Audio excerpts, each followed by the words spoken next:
Alors, bonjour Jacques et bienvenue à notre webinaire consacré aujourd'hui à ce cours, au cours du management des organisations. Et nous avons déjà vu que le management était une activité étroitement liée au contexte, notamment au contexte culturel. Et la dernière fois, nous avions parlé du management interculturel. Aujourd'hui, nous allons aller plus en profondeur et parler du problème. Le problème, la formulation, sa formulation, son analyse et sa résolution. Et nous allons nous attarder sur le problème parce que, comme on l'a dit la dernière fois, le manager, le gestionnaire, c'est une personne qui est payée pour résoudre les problèmes d'une organisation. C'est une personne payée pour prendre la décision organisationnelle. C'est une personne qui est payée pour conduire une organisation vers l'atteinte de ses objectifs. C'est une personne qui est payée pour conduire une organisation de l'étape A à l'étape B. L'étape A, qui est la situation actuelle, vers l'étape B, qui est la situation désirée par les propriétaires de l'entreprise. Ça peut être le conseil d'administration ou alors les actionnaires, tout simplement. Ben, écoute, s'il y a des questions, si vous avez des questions, n'hésitez pas à les poser. Vous pouvez m'interrompre. Alors, pour cela, il suffit juste soit de lever la main, vous pouvez avoir le bouton. Vous avez le bouton en dessous pour lever la main. Vous pouvez utiliser ce bouton, je vous verrai bien et puis je vous donnerai la parole. Tout comme vous pouvez aussi choisir, selon votre jugement, le moment pour poser votre question. Vous n'aurez qu'à ouvrir votre micro et à poser votre question. OK? Alors, mais je vais vous demander déjà, avant de rentrer dans le vif du sujet, je vais vous demander de me dire qu'est-ce que vous attendez de ce cours sur le management des organisations, sur la formulation, précisément sur la formulation, l'analyse et la résolution du problème organisationnel. Quelles sont vos attentes? Et on prendra juste une attente forte de toutes les attentes que vous avez. Est-ce qu'il y a une attente spécifique que vous aimeriez voir comblée à l'issue de ce cours? Vous pouvez juste ouvrir votre micro. Oui. Bonsoir encore.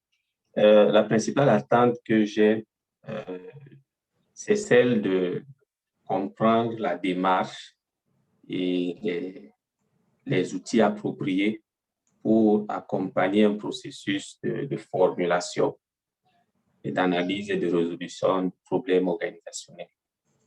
OK, si j'ai bien compris, votre préoccupation, c'est la démarche. Quelle est la démarche? Et aussi, quels sont les outils? Donc, première attente, c'est de retrouver la démarche. Et le deuxième, d'identifier les outils et leur utilisation. Les outils qui permettent d'analyser, de formuler, d'analyser et de résoudre les problèmes organisationnels. C'est bien compris, c'est ça? Exactement. Super, merci. Merci. Alors, nous allons garder ça à l'esprit. Certainement, on va y revenir. OK? Alors, je vais rapidement me présenter. Okay? Je vais rapidement me présenter. Je suis un administrateur agréé, c'est-à-dire un gestionnaire professionnel. membre de l'Ordre des administrateurs agréés du Québec au Canada. Je suis également un enseignant, membre de l'Ordre des enseignants agréés de l'Ontario, dans ces deux provinces, le Québec et l'Ontario, deux provinces canadiennes. En plus, je suis un maître praticien en programmation neuro-linguistique. Et c'est très important, tout à l'heure on va y revenir, parce que la programmation neuro-linguistique est une approche de conduite du changement et du développement du potentiel humain et organisationnel. Donc ça, c'est très, très, très, très important. Alors du coup, vous verrez que les outils, autant du management, de la programmation neurolinguistique, que de la pédagogie et de l'andragogie vont être mobilisés tout au long de ce moment d'apprentissage que nous passerons ensemble. Alors, vos attentes sont là, la démarche et les outils. Et ce cours-ci, on verra si vos attentes seront justement rencontrées. Mais les objectifs de ce cours sont principalement de trois ordres. Le premier objectif consiste à cerner la notion du problème. C'est très important. Nous allons tourner aujourd'hui autour de la notion de problème. Problème.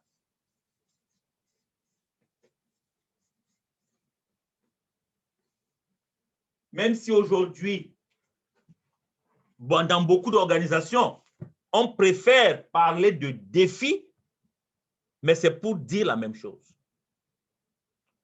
C'est quoi un problème? On va y revenir tout à l'heure. Nous allons cerner cette notion, mais nous allons aussi apprendre à formuler le problème. Donc, nous allons formuler le problème et nous allons travailler ensemble. La démarche, le mot revient, vous avez parlé tout à l'heure de la démarche. Oui. L'objectif, c'est qu'à la fin de ce cours, vous soyez capable d'appliquer la démarche de résolution de problèmes dans une organisation. Alors, c'est quoi le problème organisationnel? Si je vous demandais, c'est quoi un problème? Qu'est-ce que vous me direz? C'est quoi un problème? Et c'est quoi un problème organisationnel? En quelques mots. OK. Comme ça, tout de go, je pourrais dire que un problème, c'est une situation, on va dire, déplaisante qu'on voudrait voir s'améliorer ou changer. Donc, globalement, un problème, c'est une situation qu'on voudrait voir évoluer. OK. Merci. Vous avez dit, c'est une situation déplaisante. Une situation qui ne vous plaît pas. Une situation avec laquelle vous êtes inconfortable. Autrement dit, une situation insatisfaisante. On peut le dire aussi, c'est ça? Donc, elle est déplaisante, oui. Ici, vous dites qu'elle est insatisfaisante. Donc, c'est une situation insatisfaisante. Pour vous, c'est une situation insatisfaisante, déplaisante. Oui, c'est vrai. Mais de manière plus précise, c'est important d'abord de voir le cadre dans lequel se déploie l'acte managérial, donc l'action du manager. Et en quoi consiste cette action? Et dans cette action, l'action du manager, il y a le problème. Donc, le manager agit autour des problèmes, soit pour les anticiper, soit pour les prévenir, soit pour les régler. De toutes les façons, il est payé pour ça. Et que nous dit Herbert Simon? Il nous dit gérer, c'est décider. Waouh! Donc, lorsque vous gérez, vous décidez, vous prenez une décision. C'est vous le décideur. Lorsqu'on dit voilà le gérant, voilà le gestionnaire, voilà le manager, appelez-le comme vous voulez, il est là pour une chose, prendre la décision. C'est lui qui prend la décision d'embaucher ses collaborateurs. C'est lui qui prend aussi la décision de les congédier. C'est lui qui prend la décision d'embaucher un consultant. C'est lui qui prend aussi la décision de résilier le contrat avec le consultant. C'est lui qui prend la décision d'engager des dépenses au nom de son organisation ou pas. C'est une fonction très importante. Il est vraiment comme le cœur d'une organisation. Et c'est très important. Donc, les décisions que prend le manager font partie de sa routine. Tous les jours, c'est ce qu'il fait. Il prend les décisions. On nous dit même que c'est son travail le plus important. Même lorsque vous êtes en réunion, les réunions, généralement, ont un caractère consultatif et non délibératif. Parce que c'est le manager qui délibère, c'est lui qui décide. Et c'est très important. Donc, c'est une activité qui n'est pas facile. Elle peut même être très risquée. Parce que si une décision n'est pas bonne, l'organisation peut aller à volo. Mais si une décision est très bonne, l'organisation peut être propulsée. Prenez l'exemple, une entreprise qui est en bourse, où vous décidez d'acheter les actions ou de vendre les actions de votre entreprise ou d'acheter d'autres actions. C'est un risque que vous prenez. Votre entreprise peut chuter, même carrément aller en banqueroute. Mais comme vous pouvez aussi la propulser. Vous prenez la décision d'embaucher quelqu'un à qui vous allez payer un gros salaire. C'est un risque. Il peut produire la valeur à l'entreprise, comme il peut ne rien apporter à l'entreprise et faire perdre de l'argent à l'entreprise. OK? Donc, ça, c'est très important pour nous comme consultants de comprendre la responsabilité que nos clients, qui sont les managers, ont. Et parce que cette responsabilité est tellement importante qu'ils ont souvent besoin d'aide. Et cette aide-là, ils vont la trouver à l'extérieur ou à l'intérieur, mais très souvent, c'est à l'extérieur de l'organisation. Et cette aide, c'est vous, c'est nous les consultants en management ou en toutes sortes de choses. Et notre responsabilité, c'est justement leur apporter cette aide.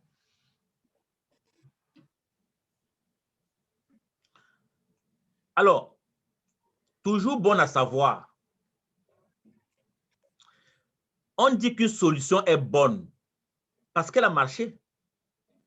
Une solution n'est pas bonne en soi. En soi, il n'y a pas de bonne ni de mauvaise solution. C'est la fin, j'allais dire, c'est le résultat qui valide une décision. Si le résultat est bon, c'est une bonne décision que vous avez prise. Je reprends l'exemple d'engager votre entreprise en bourse. Si à la fin, le résultat est bon et que les actions ont pris de la valeur et que l'entreprise s'est enrichie, c'est un bon manager. Tout le monde l'applaudira. Et ce n'est pas fait. Mais le jour où vous prendrez une décision, la même décision que vous avez prise, vous irez en bourse et que la valeur de l'entreprise a plutôt chuté, alors ce qui va se passer, c'est que vous n'aurez pas pris une bonne décision et vous pouvez payer votre poste.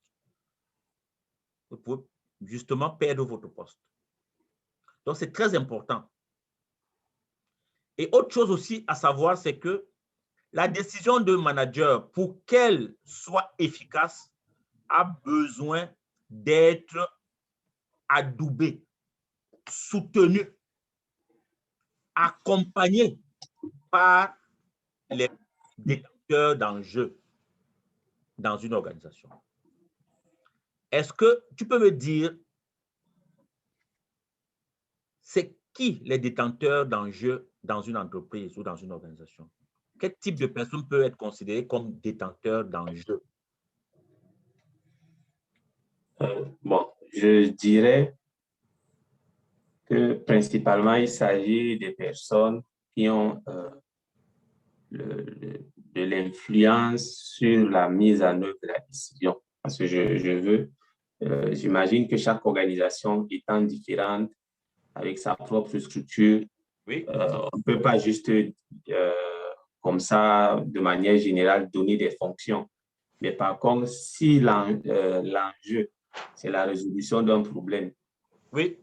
Peut-être que les porteurs d'enjeux là, ce sont les acteurs qui sont les parties prenantes impliquées dans le problème à résoudre.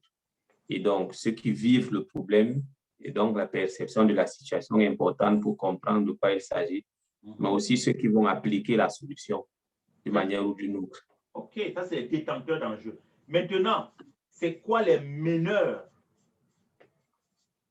d'enjeux? Peut-être ceux qui, étant déjà parmi les détenteurs d'enjeux, ont une participation un peu plus active, c'est-à-dire peuvent porter une perception ou défendre particulièrement une position par rapport aux différentes positions adoptées par les détenteurs d'enjeux par rapport à la situation en cause, c'est-à-dire ceux qui expriment un leadership particulier autour de la question ou du problème qui est abordé. Donc, ils peuvent conduire les autres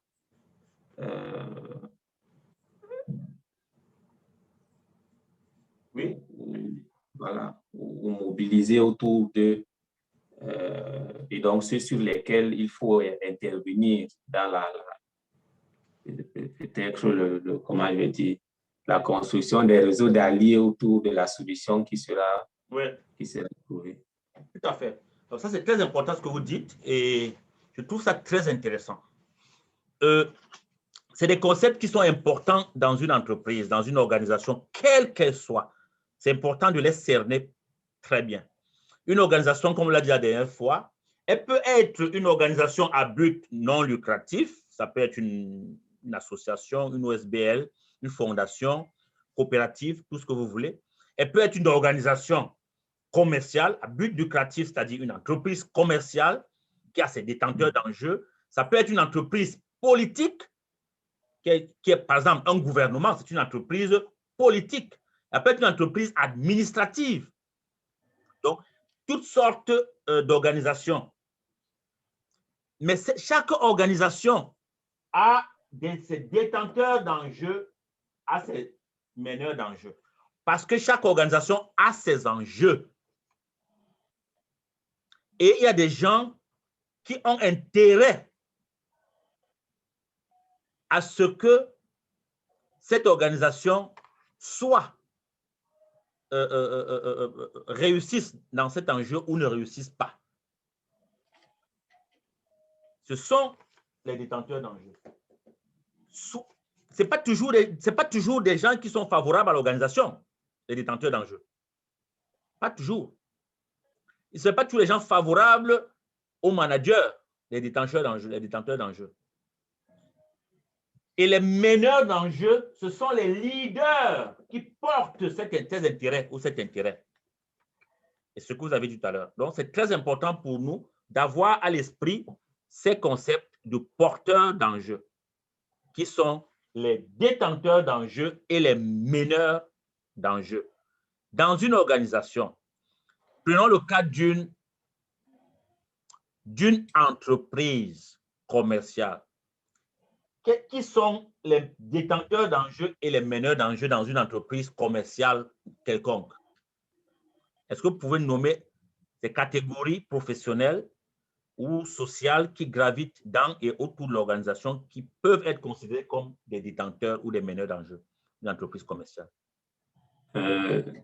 Déjà, décideur ou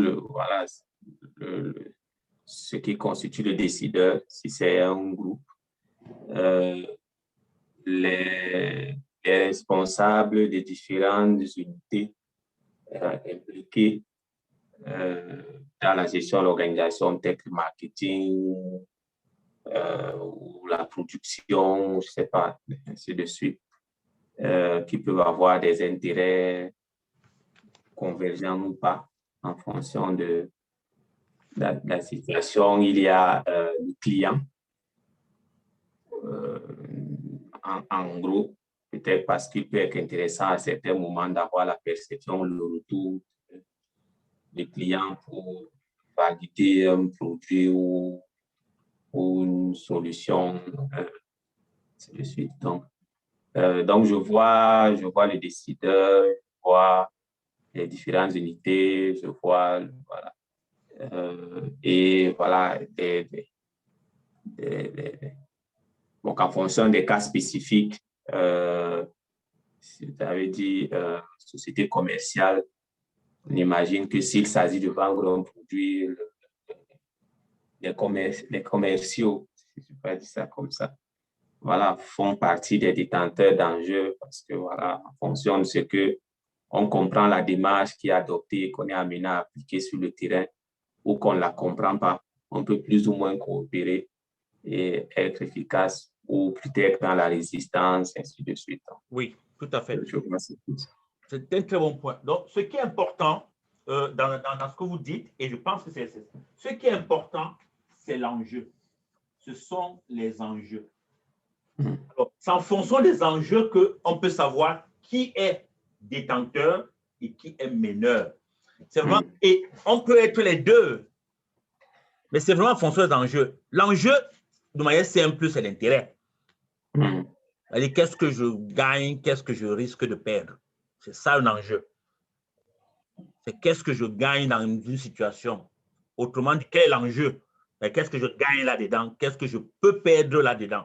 Parce qu'on peut ne rien gagner, mais aussi avoir intérêt à y être parce qu'on peut perdre quelque chose. Donc, on a intérêt à veiller à ce que ça se passe comme on souhaite parce qu'on peut perdre quelque chose. Donc, vous avez bien dit tout à l'heure, le consommateur, il peut être, il est un détenteur d'enjeu, mais il peut à un moment donné devenir un meneur d'enjeu. L'association des consommateurs. Oh, mais il faut qu'on porte un plaidoyer. Il faut qu'on porte peut-être un plaidoyer ou bien une action qui va permettre peut-être de protéger nos intérêts. Et le manager, justement, à ce moment-là, aura vis-à-vis des meneurs d'enjeux, bien que c'est son organisation, mais le meneur d'enjeux peut être externe à l'organisation parce qu'il livre ses services à l'extérieur de l'organisation et il est aussi tributaire de ce que la clientèle, sa clientèle peut penser, peut dire. Donc, ça, c'était juste une grande parenthèse. J'avais envie de faire demander quelque chose. Par rapport à la solution, à la qualité de la solution qui est appréciée a posteriori parce qu'elle a marché, effectivement. Mais là, il y a aussi l'idée que si la solution marche, c'est parce que les parties prenantes ont voulu qu'elle fonctionne. C'est-à-dire qu'il y a un aspect de l'implication, l'appropriation de la solution.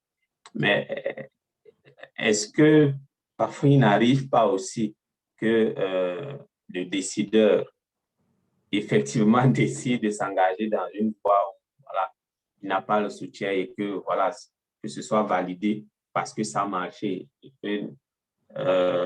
S'il y a ce modèle de gestion-là qui ne mobilise pas forcément ou systématiquement les différentes parties prenantes, est-ce qu'il y a des risques particuliers que ça peut causer? Autrement dit, est-ce que le manager ne peut pas prendre une décision même s'il n'a pas le soutien des parties prenantes et que la décision fonctionne quand même? Et oui, mais comme je l'ai bien précisé ici en couleur, la solution ne peut marcher que si les parties prenantes veulent qu'elle marche. Prenez, quel que soit le bout par lequel vous prenez ça. Parce qu'une décision, oui, c'est un souhait, mais qui doit être implémenté. Ben, si les parties prenantes ne l'implémentent pas, quelle que soit la décision, ça ne marchera pas. Ça ne marchera pas. Décider que à partir de maintenant, le travail commence à 9 h du matin et que personne n'arrive à 9 h du matin. C'est une décision importante que vous avez prise. Oui, vous avez décidé, mais elle ne fonctionnera pas. Vous pouvez décider que le budget, vous augmentez le budget parce que, voilà, mais si les commerciaux ne font pas le travail, si les gens qui doivent aller vendre ne vendent pas, ceux qui doivent faire le recouvrement ne font pas le recouvrement, ceux qui doivent prester ne prestent pas, ou alors prestent de manière médiocre, vous n'atteindrez pas, alors que vous avez pris des décisions. Donc, c'est pour ça que c'est très important. Vous voyez, le manager, bien qu'il soit le décideur, décider s'il ne veut pas dire omnipotent. Il n'a pas tous les pouvoirs. Il a le pouvoir de décider, mais il n'a pas le pouvoir du résultat de la décision. Il n'a pas le pouvoir sur le résultat de la décision. Parce qu'il est dépendant des parties prenantes. C'est ce qu'on veut dire là. Okay? Okay. On va le voir par la suite. Alors, John Dewey nous dit, bien poser le problème est déjà faire la moitié du chemin. C'est déjà régler le problème à moitié. Bien poser le problème. Et c'est pour cela que dans tous les métiers d'accompagnement, le diagnostic est fondamental. Lorsqu'un diagnostic est bien posé et que la problématique est bien cernée, on a déjà fait la moitié du chemin. C'est pareil même dans la recherche. Lorsque vous écrivez une mémoire ou une thèse de doctorat, mais c'est la problématique qui est centrale. Une fois qu'elle est claire, précise, vous savez où vous allez, tout le monde sait où vous allez, vous avez déjà fait la moitié du travail. Lorsque un manager a fait un diagnostic clair, il a cerné le problème, il a su où mettre le doigt, il a déjà résolu fait la moitié du travail. Ça, c'est très important. C'est pour ça qu'on va insister beaucoup aujourd'hui sur l'analyse. Comment on analyse une situation problématique? Comment identifier un problème? Quelqu'un peut avoir la fièvre tout simplement parce que il a pris un coup de vent ou un coup de froid à l'extérieur, il était mal habillé. Il peut avoir la fièvre parce qu'il a les problèmes gastriques, la gastro. Il peut avoir la fièvre parce qu'il a le paludisme. Ou il peut avoir la fièvre parce qu'il a le coronavirus. Il peut avoir la fièvre pour toutes sortes de... Mais la fièvre en elle-même ne veut pas dire grand-chose. Mais pourquoi a-t-il la fièvre? Qu'est-ce que ça veut dire quand il a la fièvre? Oui, tout le monde dit, mais il a la fièvre. Oui, mais qu'est-ce que ça veut dire? D'où provient cette fièvre? Qu'est-ce qui cause cette fièvre? Qu'est-ce qui est à l'origine de cette fièvre? Et c'est là le travail du manager. C'est là où le manager a souvent besoin de toi comme consultant, il a besoin de nous comme consultants pour l'aider à poser le problème. Parce que le manager, lui, va avec des symptômes. Il dit, mon personnel est démotivé, ou alors ils arrivent en retard, ou alors il n'est plus rentable. L'entreprise n'est plus rentable. Je ne comprends pas. Il ne peut pas comprendre, justement. C'est comme quelqu'un dit, j'ai la fièvre, je ne comprends pas. Oui. N'importe qui peut venir te dire, oui, comme tu as la fièvre, c'est le palu. Comme les médecins autoproclamés. Allez, il va acheter les remèdes contre le paludisme. On dit, non, non, ce n'est pas ça. C'est corona. Il va aller à l'hôpital. On va dire, non, ce n'est pas corona. Etc., etc., etc. Donc, ça, c'est très important de bien poser le problème. Donc, bien poser le problème. Je voulais dire aujourd'hui que la notion de problème est centrale. Elle est centrale. On va revenir là-dessus, toujours. Donc, le problème.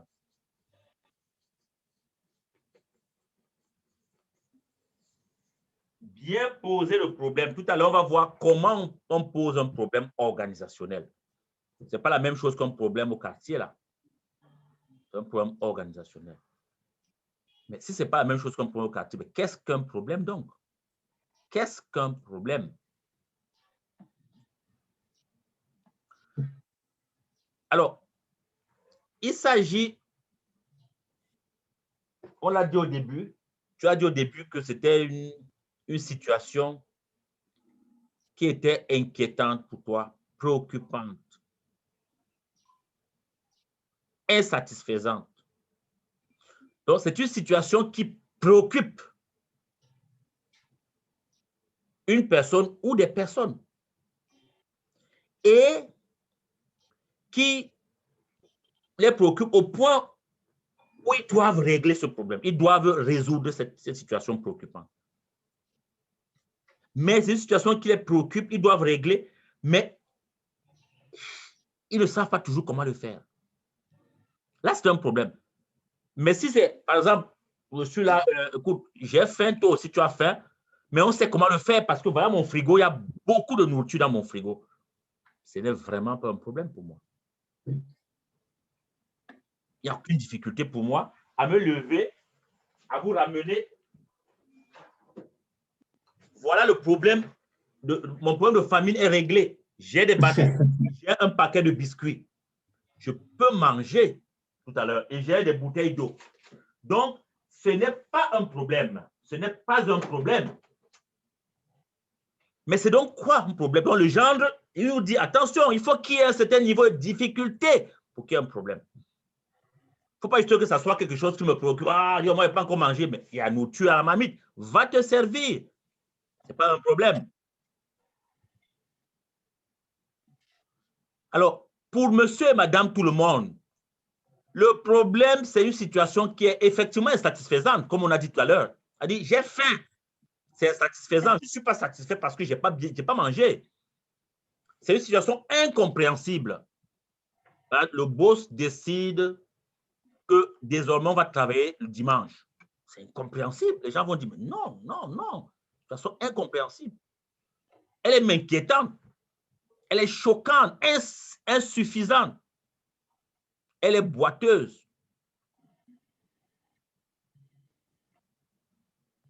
C'est une situation qui est même frustrante. Mais vous pouvez ajouter tout ce que vous voulez ajouter. C'est une situation c'est ce que le commun mortel pense d'un problème. Pour le commun mortel, dès qu'une situation est insatisfaisante, c'est déjà un problème. Mais pour l'expert en management que vous êtes, pour le consultant que vous voulez devenir, ça ne peut pas être ça. Ça ne peut pas être suffisant. Ce n'est pas toute situation insatisfaisante qui est un problème. Non. En tout cas, pas pour le manager, pas pour l'expert en management. Parce que pour l'expert en management que nous sommes et que vous êtes, un problème est un écart. Ça, c'est important. Ça devient sérieux. Ce n'est plus seulement une situation insatisfaisante, mais c'est un écart entre une situation effectivement insatisfaisante et une situation idéalement satisfaisante. Je vais schématiser ça. C'est très important ce que je suis en train de dire. Si vous le comprenez, vous rentrez dans le métier du consultant. Parce que le consultant, c'est quelqu'un qui résout les problèmes. Mais il faut qu'il comprenne ce qu'il veut résoudre. Il ne va pas résoudre les jérémiades des employés. Oh là là là, ma collègue, chaque fois qu'elle arrive, elle met les micros, elle a les haut-parleurs, qu'est-ce que ça raconte? Elle a les écouteurs. Moi, je n'aime pas quand elle met les écouteurs devant moi. Ou bien elle porte tous les talons, ça fait le bruit. Oui, ça peut être un problème, comme ça peut ne pas être un problème. C'est quoi un problème? C'est un écart, donc, problème égal. Si vous retenez ça, bienvenue dans l'univers du management. Vous avez compris, vous avez eu la première clé, c'est le problème. Problème égal. Écart. Le mot, c'est écart. C'est un écart. Entre. Écart entre quoi? Une situation A. Situation.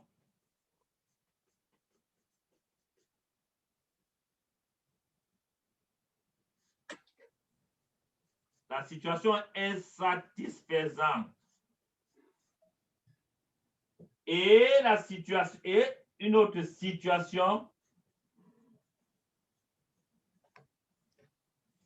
qui, elle, serait satisfaisante. Vous voyez que vous jouez sur deux termes ou trois.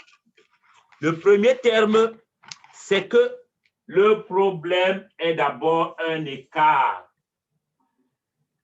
Et le problème, c'est que c'est un écart entre une situation insatisfaisante et une situation satisfaisante.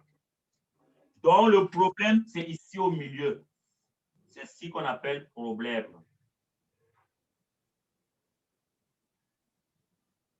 C'est ce qu'il y a au milieu entre une situation insatisfaisante et une situation idéalement satisfaisante. C'est cet écart. C'est ça qui est le problème. Donc, c'est ça le problème. C'est l'écart. Mais ce n'est pas n'importe quel écart. Ce n'est pas juste parce que c'est un écart que c'est un problème. Il faut que cet écart soit relevé à un moment donné. À un moment donné. La temporalité est essentielle en management. On ne résout pas le passé, les problèmes du passé. On ne résout pas les problèmes qui ne sont pas encore posés. Le manager règle les problèmes du moment. Mais ce problème qui est un écart à un moment donné, donc écart à un moment, donc il y a un moment. Par des individus, des personnes, des individus ou des groupes d'individus. Ça veut dire quoi? Ça veut dire que pour qu'il y ait problème, il faut d'abord qu'il y ait une situation insatisfaisante. Une situation que je ne veux plus vivre. Je ne supporte plus cette situation. Je suis agacé, vexé, déprimé par cette situation. Je ne la veux plus.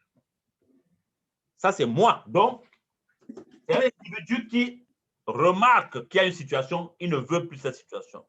Ça peut être un groupe de personnes qui disent on ne veut plus. Mais juste le fait de remarquer une situation et dire que vous ne la voulez plus ne fait pas de cette situation un problème. Mais il faudrait que vous ayez, ça c'est étape A, étape B. Il faut passer, c'est l'écart entre A et B qui est le problème. C'est parce qu'il y a A, B. C'est ça le problème. Le problème est là. C'est l'écart entre la situation A qui est insatisfaisante, problématique, qui vous gêne, et la situation B qui est satisfaisante. OK? Ça, c'est une définition que André Forget. André Forget a été mon professeur à l'École nationale d'administration publique de Montréal. Alors, il a écrit un excellent ouvrage que je vous présente tout de suite. J'aime souvent. Alors, le problème organisationnel. Ouais. André Forget, son livre, c'est La recherche, intervention en milieu organisationnel. Donc, André Forget, il parle vraiment du problème et il modélise le problème. On va le voir d'ailleurs par la suite. OK? Okay. Donc, voilà le schéma que je viens de représenter tout à l'heure au tableau.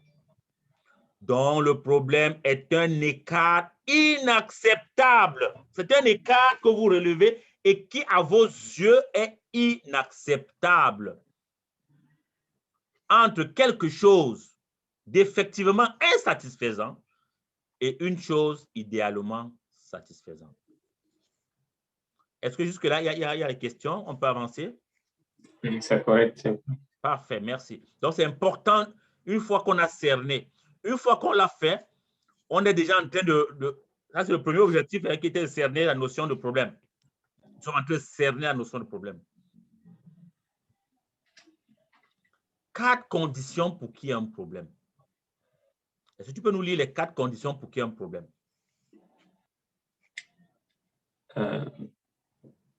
Première condition, présence d'une situation insatisfaisante. Seconde condition. Nous voici, première condition, c'est là, oui. Allez-y. Seconde condition, pouvoir d'intervention sur cette situation. Oh, pouvoir d'intervention sur cette situation. Est-ce que ce qui est écrit au tableau, là, on a mis qui peut avoir le pouvoir d'intervenir sur une situation? Marine, ceux qui ont identifié le problème doivent pouvoir les détenteurs ou les meneurs d'enjeu, parce que c'est les concepts qu'on a utilisés plus haut. Les détenteurs d'enjeu. Les détenteurs d'enjeu peuvent intervenir sur la situation, oui. Oui, tout à fait. Oui. Troisième condition. Volonté d'intervenir et d'y consacrer des ressources. Et quatrième? Nécessité d'une réflexion avant de passer à l'action. Voilà les conditions pour qu'il y ait un problème. Donc, ici, on a dit, oh, ça ne me convient pas, cette affaire-ci. Je rêve d'une situation satisfaisante. Tu fais comment? As-tu le pouvoir? Oui. On n'a pas dit, est-ce que tu peux régler ça tout seul? On dit, est-ce que tu as un pouvoir? Ça veut dire, est-ce que tu es un des porteurs, au moins, tu fais partie des porteurs d'enjeu? Oui. Est-ce que tu peux contribuer à la solution? Oui. Ça peut être seulement en faisant mon plaidoyer. Ça peut être en alertant. Mais oui. Quand on voit ce que les associations des droits de l'homme font souvent, ou bien des associations de préservation de l'environnement font, quand on voit ce que même l'Église catholique sur les questions de morale, d'éthique, il y a parfois il y a un problème parce qu'ils ont le pouvoir d'intervenir dans cette situation. Soit en interpellant les députés, soit en écrivant des mémorandats, soit on peut le faire, soit en faisant du lobbying.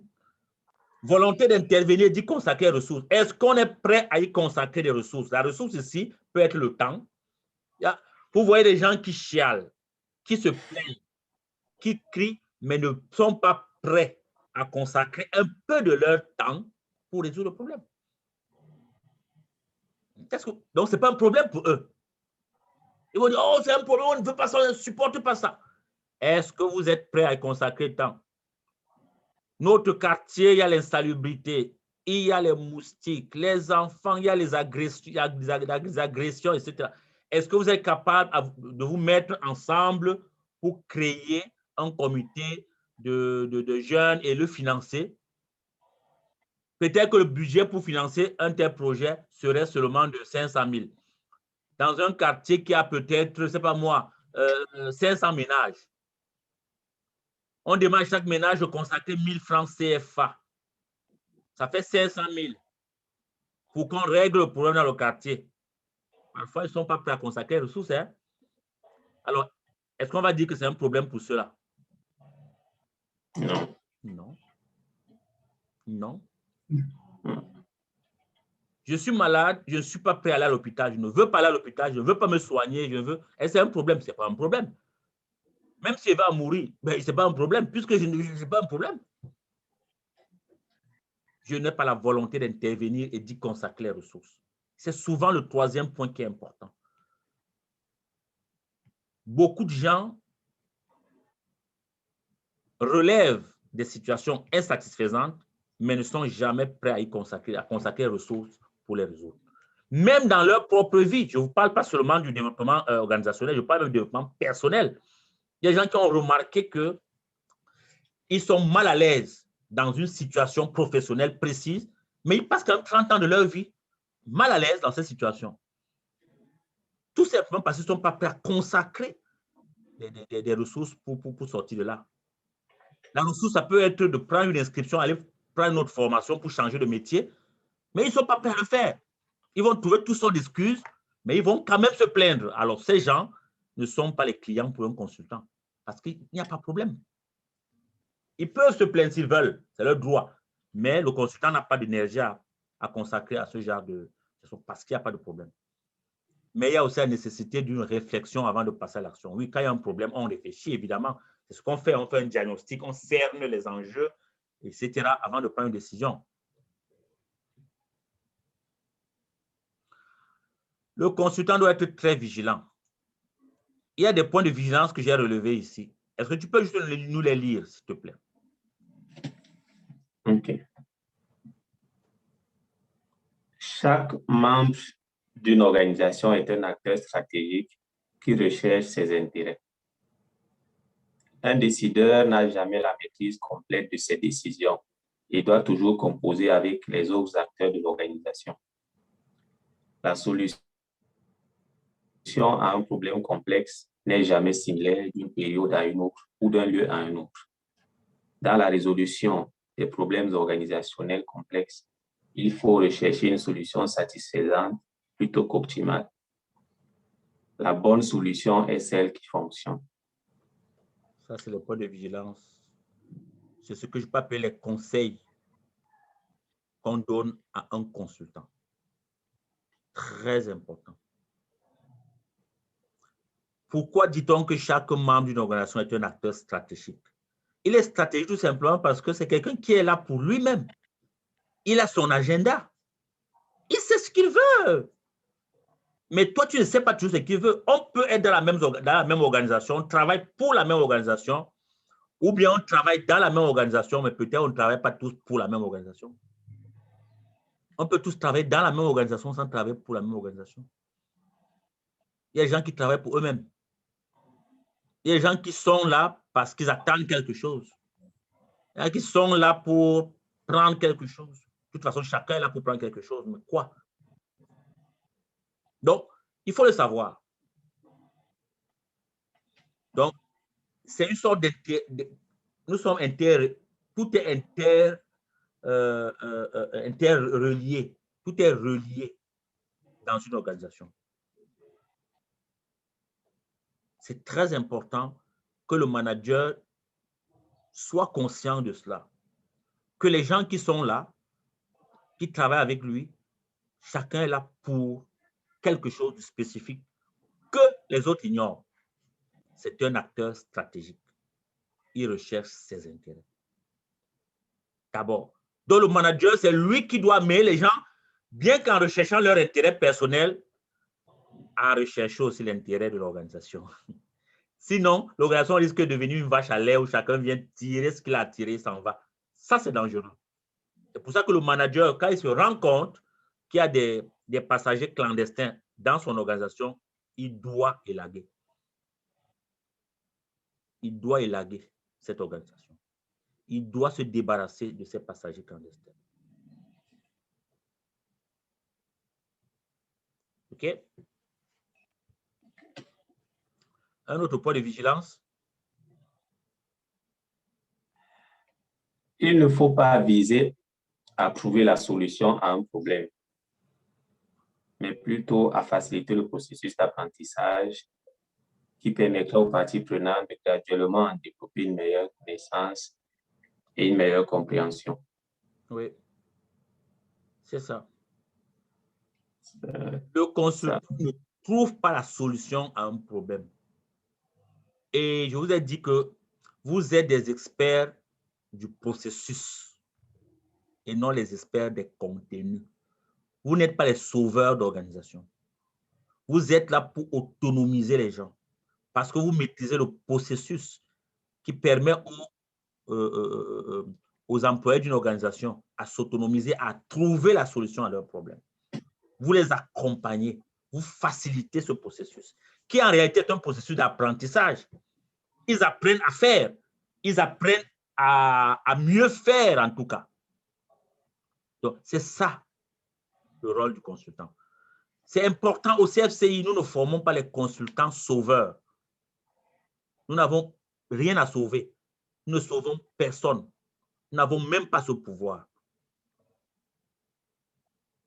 Au CFCI, nous formons les consultants dont l'expertise ne se trouve pas au niveau du contenu et du savoir qu'ils ont, mais au niveau de la maîtrise de la démarche, de la méthodologie, donc du processus.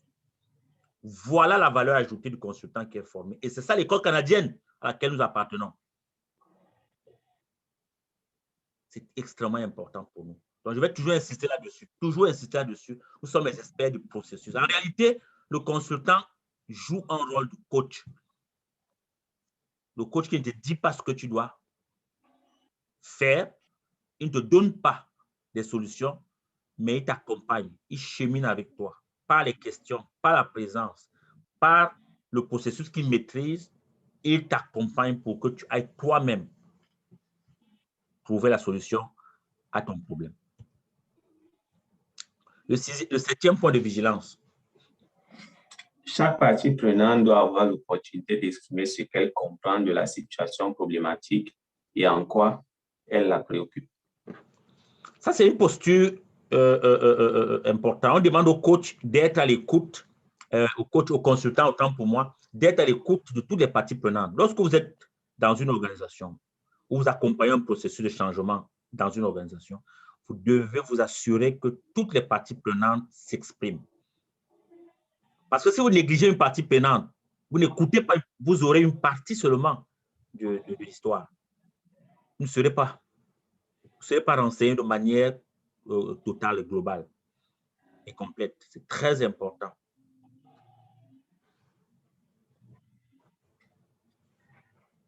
La résolution d'un problème passe par le partage des perceptions, le débat et la négociation.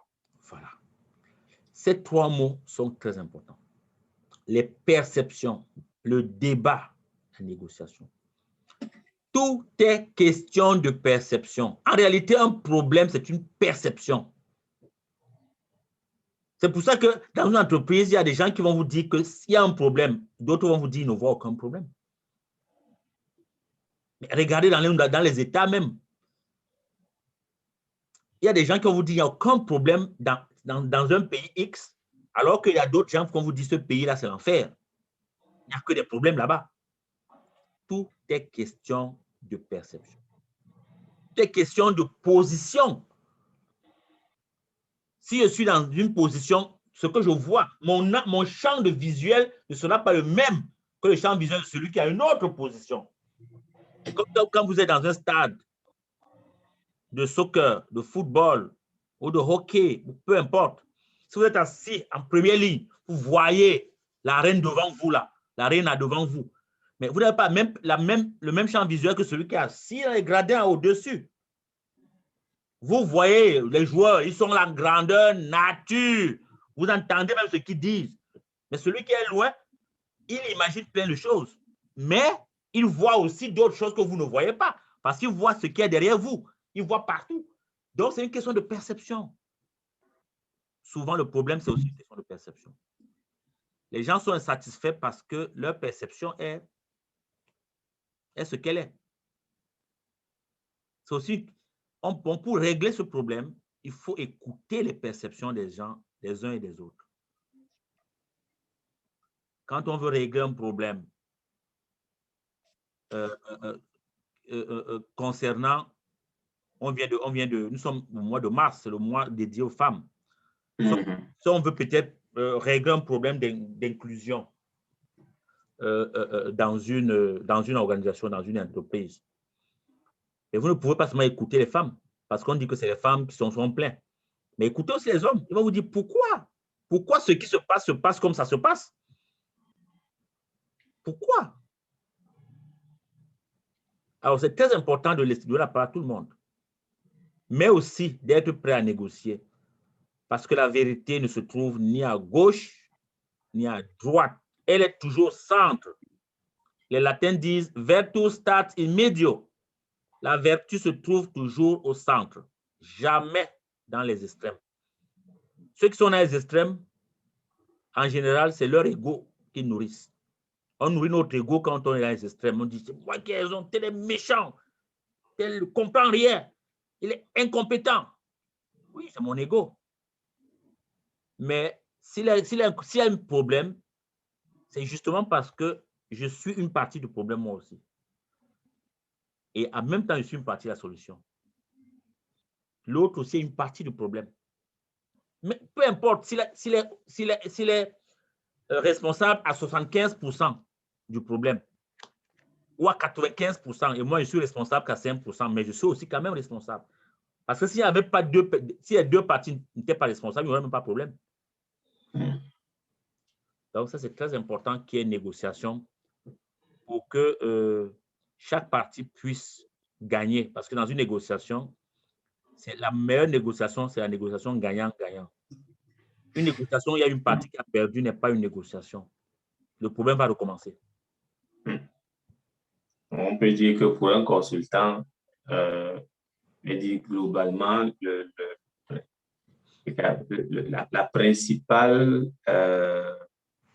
je vais dire quoi, exigence personnelle dans un processus de résolution de problème, c'est effectivement déjà d'essayer de bien comprendre de quoi il en retourne avec le problème, mais surtout d'identifier quels sont les acteurs et leurs différentes perceptions de ce qui fait problème.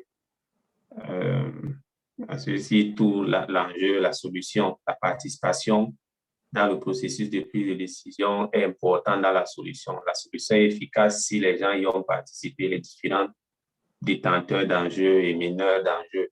Effectivement, on imagine que quelqu'un peut ne pas être détenteur, mais parce qu'il parle fort, voilà, les gens écoutent, il peut faire migrer les positions voilà, dans le processus de résolution. Et donc, il faut les impliquer, les faire adhérer à la solution. Donc, le principal enjeu, c'est effectivement d'identifier ces acteurs-là, leurs différentes positions. C'est ça.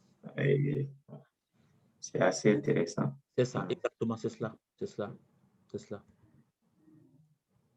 Alors, le 8e point de vigilance. Nous étions au 8e déjà, le 9e. Donc, la formulation d'un problème doit être créative. Elle doit confronter et rallier les parties prenantes. Donc, c'est ça. Ce n'est jamais les affaires décidées d'avance qu'on vient imposer aux gens, non. Il faut la créativité. Il faut inventer. On invente, on fabrique la formulation d'un problème doit être créative. C'est-à-dire, on ne peut pas juste dire que parce que X est plein, c'est ça le problème. Oui, ça fait partie des éléments qu'on doit considérer dans la formulation du problème. Mais qu'est-ce que Y en pense? Quelles sont les ressources qu'on est capable de mobiliser pour adresser ce problème? Mais qu'est-ce qu'on souhaite à la fin? C'est tout cela qui nous permet de formuler un problème. Donc, quand on dit la formulation d'un problème doit être créative, elle doit vraiment être créative. Chacun doit apporter du sien pour dire, d'accord, qu'est-ce qui est insatisfaisant? Chacun doit dire, mais on ne se limite pas seulement à ce qui est insatisfaisant. Qu'est-ce qui serait satisfaisant? Chacun doit être capable de dire son rêve, ce qu'il voudrait améliorer. Mais comment on fait? C'est là où ça devient souvent très, très intéressant. Parce que beaucoup de gens, ils sont prompts à vous dire ce qui ne va pas. Et même à imaginer ce qu'on peut faire. C'est ce qu'on voit dans les plateaux de télévision partout. Les donneurs de leçons, on dirait qu'ils peuvent gérer un État. Ils sont vraiment très compétents. Hein?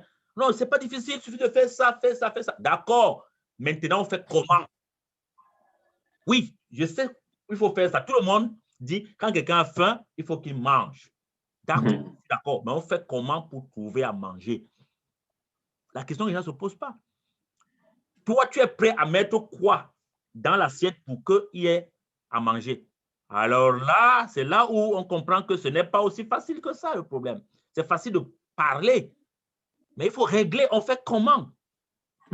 Qu'est-ce que toi, partie prenante, tu es prêt à mettre là-dedans comme ressources, comme temps, comme intelligence, comme moyen financier, comme relation, comme stratégie? Qu'est-ce que tu es prêt à mettre là-dedans pour qu'on trouve la solution idéale que toi, tu recherches? C'est pour ça que je dis que le consultant ne doit pas être un donneur de… Parce que si tu viens avec une solution toute faite, ça ne va jamais fonctionner. Parce que tu n'as pas les ressources à mettre dedans. Ce n'est pas toi qui vas implémenter. Il faut que c'est eux-mêmes qui réfléchissent. Alors là, ils vont pouvoir implémenter ça. Parce que c'est eux qui ont fabriqué ce problème et ils ont fabriqué la solution à ce problème. C'est leur problème. C'est leur solution. Vous êtes un consultant, c'est-à-dire un conseiller, quelqu'un qui vient juste accompagner le processus. Vous n'êtes responsable de rien, si ce n'est du processus.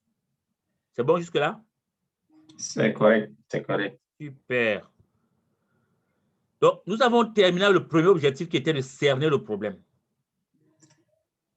Est-ce que tu pourrais résumer en tes propres mots ce que c'est qu'un problème organisationnel? Juste à tes propres mots. Tu n'as pas besoin d'utiliser mes mots, mais si tu veux, tu peux aussi utiliser mes mots. Bon, je pense que les mots choisis sont assez précis. D'une situation insatisfaisante, l'écart entre une situation insatisfaisante et une situation idéale et qui est soulevée par un individu ou un groupe de personnes. Je pense que c'est assez précis. Dans les bons à savoir, les points d'attention ont permis de relever. Attention, je veux surtout la définition du problème. Avant les points d'attention, s'il te plaît. D'abord, terminons avec la définition du problème parce que je veux qu'on soit complet dans la définition du problème. Je pense qu'il manque 2 points dans la définition que tu vas donner. Est-ce que tu peux reprendre? Donc, les éléments du problème, c'est une situation qui est insatisfaisante. Oui. En tout cas, un écart. C'est essentiellement l'écart entre une situation actuelle qui est insatisfaisante et une situation idéale qu'on juge plus satisfaisante. Oui. Et maintenant, il y a entre la situation souhaitée, idéale, future et la situation actuelle, l'idée, en tout cas la conscience de ce qu'on est capable d'agir pour passer de la situation insatisfaisante à la situation satisfaisante et on dispose des ressources pour agir dessus et qu'on a la volonté effectivement d'agir pour réduire l'écart. C'est ça. Exactement. C'est exactement ça le problème. Et juste un petit point là, il faut bien noter, c'est à un moment donné. Hein. Oui, on a constaté cet écart entre situation insatisfaisante et une situation idéale, donc satisfaisante qu'on souhaite. Les gens ont constaté, un groupe de personnes ou bien une personne, à un moment donné, c'est très important parce qu'il n'y a pas de problème pour toute la vie, c'est à un moment donné, et que ces gens-là sont prêts à mettre des ressources, à s'investir à la résolution de ce problème. Parce que s'il y a un élément qui manque de ces 5 éléments, il n'y a pas de problème. Parce qu'elle peut être satisfaisante. Il peut avoir cet écart. Les gens peuvent relever cette insatisfaction à un moment donné, mais ils ne sont pas prêts à mettre les ressources. Et c'est un problème. Tout le monde va dire oui, c'est un problème, mais toi, l'expert, tu vas dire, hey, c'est un problème, mais on fait comment? Parce qu'il y a problème si vous êtes prêt à mettre des ressources là-dedans. C'est pour ça que ce n'est pas tout le monde qui… Je ne vais pas dire qu'il y a problème dans le foyer de quelqu'un d'autre. Un problème. Je constate quelque chose qui peut-être pour moi est curieux. Je ne vais pas dire que c'est un problème.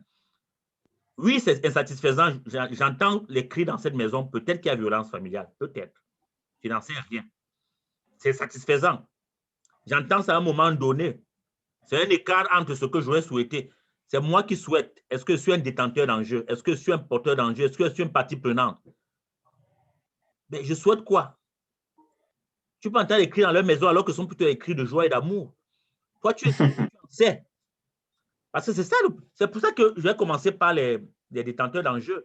Est-ce que je suis un détenteur d'enjeux, moi, le passant, devant la maison de quelqu'un? Je ne suis pas un détenteur d'enjeux. Donc, je vais dire qu'il y a un problème. Est-ce que je suis prêt à consacrer les ressources pour régler ce problème?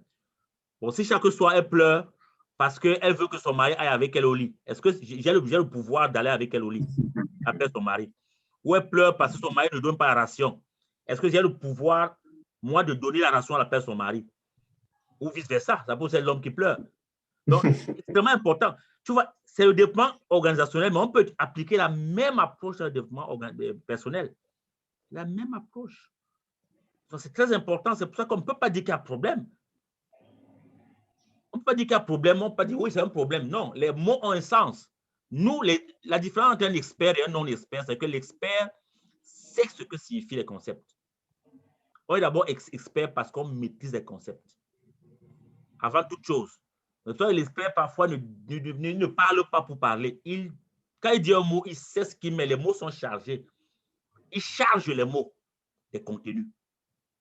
Donc, les mots sont chargés. Donc, maintenant qu'on a compris ce que c'est qu'un problème, on a vu les 5 critères qui nous permettent de vérifier qu'il y a vraiment un problème. Maintenant, on va voir comment on peut formuler un problème organisationnel.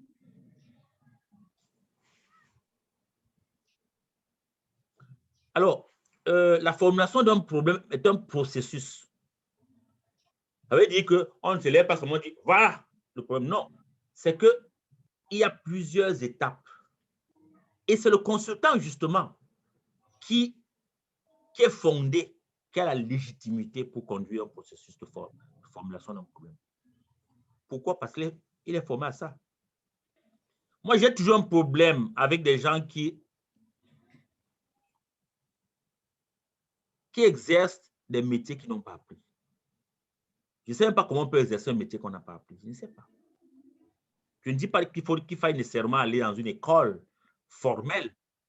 Et quand on n'a pas appris un métier, c'est difficile d'exercer. On peut tenter de tâtonner, mais on n'est pas en train d'exercer un métier. On n'est pas en train de dérouler une expertise. Parce qu'on déroule une expertise parce qu'on l'a. C'est ça qu'on déroule. On déroule ce qu'on a déjà. On a un tapis, on le déroule parce qu'on l'a. On peut dérouler un tapis qu'on n'a pas, un tapis imaginaire ou rien. On ne peut pas. Ce n'est pas possible. Donc, c'est pour ça que c'est important de connaître. Et nous, le consultant, nous comme consultants, nous avons l'ingénierie du processus. Maintenant, c'est ce qu'on va voir. Le consultant ne doit pas aller à tout raisonnement hâtif ou solution a priori. Le consultant n'est pas quelqu'un qui vient avec des réponses ou avec des jugements déjà tout faits. Non. Et pourquoi le consultant ne doit pas le faire, selon toi?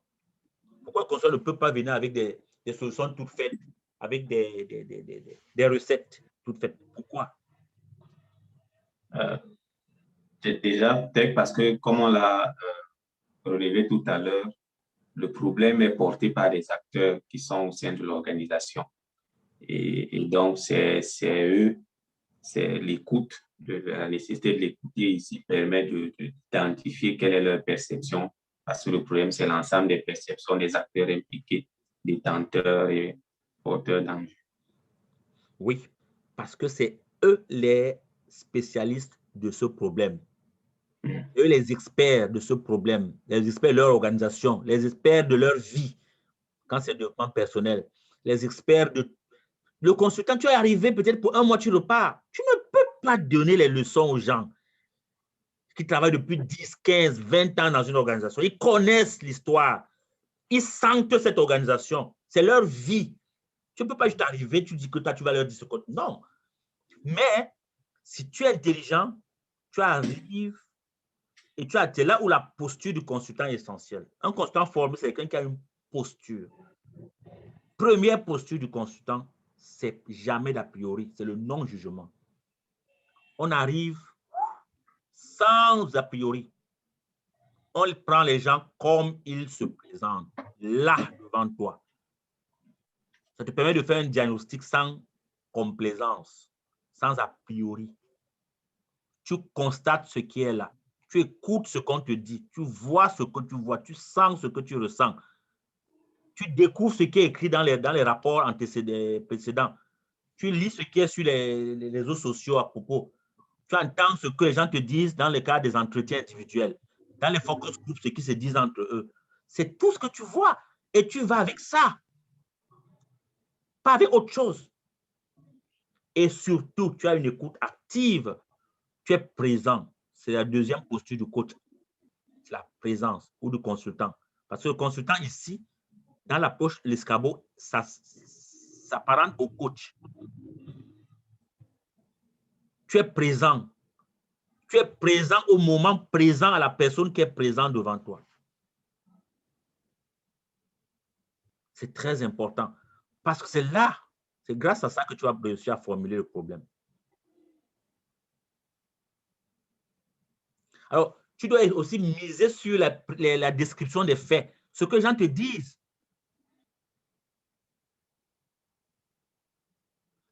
Tu dois faire ton interprétation uniquement à partir du point de vue des parties prenantes. Jamais de ton point de vue. Ce n'est pas parce que tu avais réglé un problème similaire au Tchad l'année dernière que tu penses que tu vas venir leur dire voilà comment ça se passe souvent. J'avais fait ça au Tchad. Non, c'est du point de vue des parties prenantes parce que c'est leur problème. Ce n'est pas ton problème. C'est leur organisation, ce n'est pas ton organisation. C'est leur intérêt. On a parlé tout à l'heure d'intérêt, quand on parle d'enjeu. C'est leur enjeu. Ce n'est pas l'enjeu du consultant. Donc, le consultant, la troisième posture, c'est le respect. Le respect pour ce que ces gens te disent, parce que c'est leur vie. Toi, ce n'est pas ta vie. Toi, tu viens, on te paye ton chèque, tu t'en vas, conduis ta vie ailleurs. Mais eux, c'est leur vie, là. Alors, donc, quand ils te parlent de quelque chose qui est de loin très important pour eux. Parfois, même, il y a des employés qui se suicident dans l'entreprise. On a vu ça en France. C'est parce que c'est leur vie. Ils ne voient pas leur vie autrement que là dans l'entreprise. Donc, c'est très important d'avoir du respect pour le système client. Même si vous êtes, même si c'est une entreprise d'analphabètes, il faut avoir du respect pour ces gens. C'est eux les experts de leur entreprise et pas nous.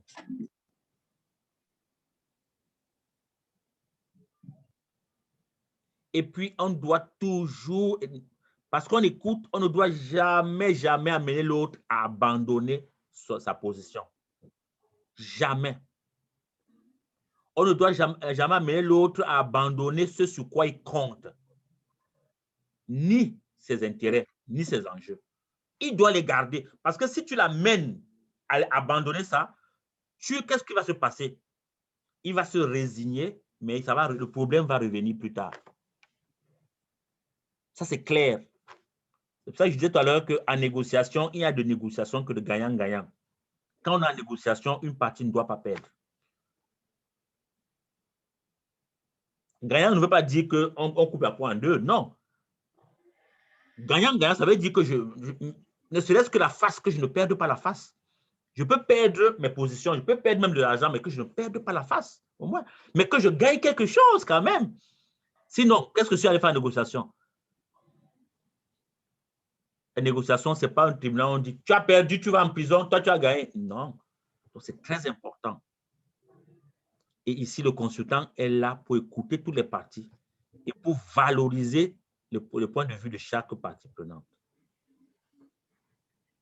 Alors, tu peux lire le cinquième point, la formulation du problème. Les convergences dans les différents points de vue des parties prenantes doivent être déterminées et mises en évidence pour aider ces dernières à s'entendre sur la modélisation du problème. C'est ça. Lorsqu'il y a convergence, il faut les mettre en évidence. C'est très important parce que en réalité, quand il y a un problème, c'est parce qu'il y a des gens qui estiment que quelque chose ne va pas. Donc, il faut identifier tout ce qui...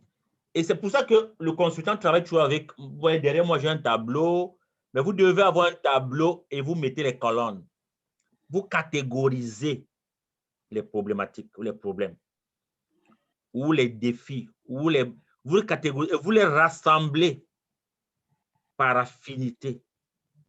C'est très important de mettre en évidence ce que l'autre dit.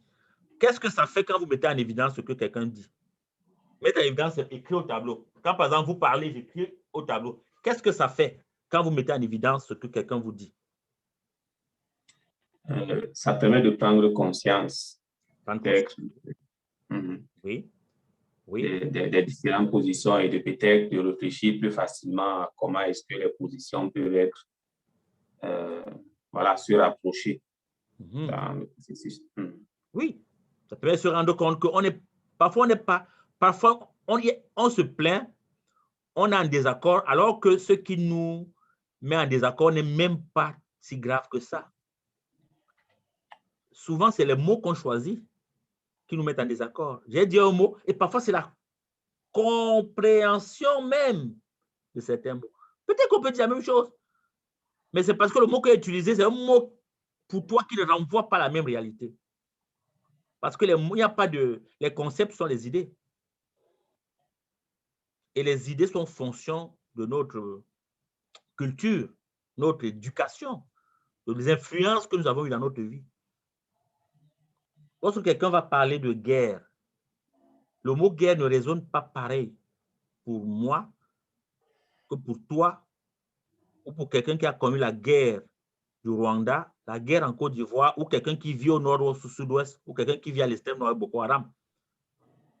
Ce n'est pas la même chose. Moi, je peux parler de guerre. Je vais dire, écoutez, dans ce bureau, les employés sont en guerre, les uns avec les autres. Mais quelqu'un qui a vécu la guerre ou qui vit dans une situation de guerre, il entend ça, ça n'a pas la même résonance dans son esprit. Alors, si toi, le consultant, tu utilises le mot guerre, de quoi veux-tu parler? Ou alors quelqu'un d'autre utilise ce terme.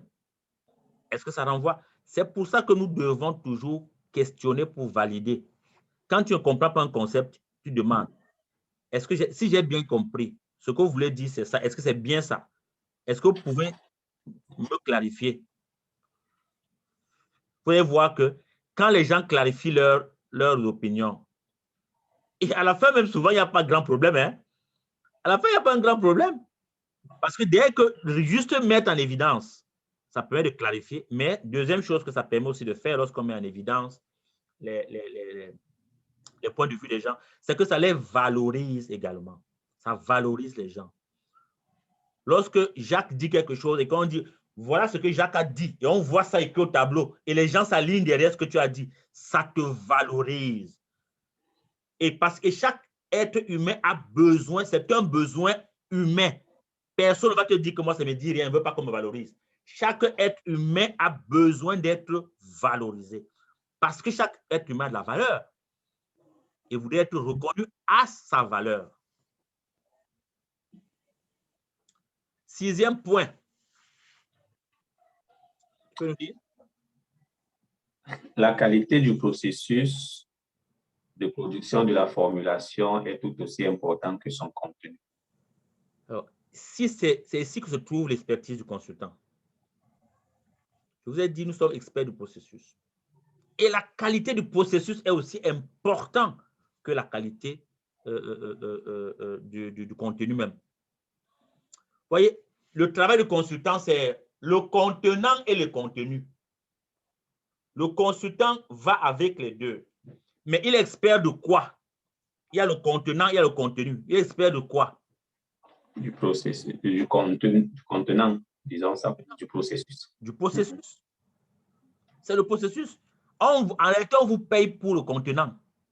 On ne vous paye pas pour le contenu. Le contenu est déjà dans l'entreprise. Vous ne venez avec rien. Puisque vous, avant d'avoir le contrat, vous ne saviez même pas ce qui s'est passé dans cette entreprise. Comment vous pouvez dire que vous devez devenir expert en 2, 3 jours ou une semaine? Ce n'est pas possible. L'entreprise existe depuis 20 ans. Les gens travaillent avec ces problèmes-là. Toi, tu arrives, tu entends parler de l'entreprise parce que tu as vu dans un journal qu'on veut un consultant. Maintenant, tu deviens l'expert du contenu. Mon cher, il y a un problème. C'est même manquer d'humilité. C'est insultant même pour le personnel de l'entreprise.